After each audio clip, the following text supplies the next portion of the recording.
नमस्कार, आकाश न्यूजमध्ये आपल्या सर्वांचे स्वागत आहे। बाबा जुमदेवजींची 105वी जयंती लाखांदूर येथे सेवाभावी उपक्रमांनी उत्साहात साजरी। अंधश्रद्धा आणि वाईट व्यसनांच्या आहारी जाणाऱ्या सामान्यांना योग्य मार्ग दाखवून मानव धर्माची शिकवण देणारे महान त्यागी बाबा जुमदेवजी यांच्या 105व्या जयंतीनिमित्त लाखांदूर येथे विविध सेवाभावी उपक्रम राबवून उत्साहात साजरे करण्यात आले। परमपूज्य परमात्मा एक या विचारसरणीचे सेवकांनी केवळ औपचारिक कार्यक्रम न करता रुग्णसेवा आणि जनसेवेचे उपक्रम राबवत समाजासमोर आदर्श निर्माण केला आहे।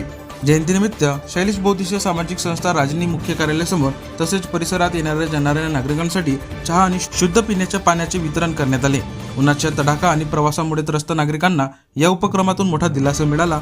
या सेवाकार्यामुळे परिसरात समाधानाचे वातावरण निर्माण झाले आहे। याशिवाय सेवकांनी लाखांदूर येथील ग्रामीण रुग्णालयात भेट देत रुग्णांची विचारपूस केली व त्यांना फळांचे वाटप केले। दुःखी आणि पीडितांची सेवा हाच खरा धर्म हा बाबा जुमदेवजींचा संदेश या कृतीतून अधोरेखित झाला। रुग्णालयात दाखल असलेल्या रुग्णांनाही या कार्यक्रमाचे कौतुक केले।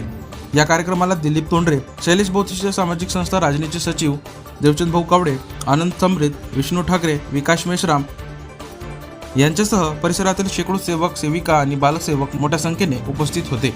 यावेळी परमात्मा एकचा जयघोष करत सर्वांनी एकात्मतेचा संदेश दिला।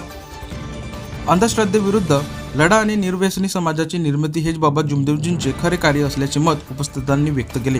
जयंतीनिमित्त सेवा कार्य करून आत्मिक समाधान मिळत असल्याची भावना सेवकांनी व्यक्त केली।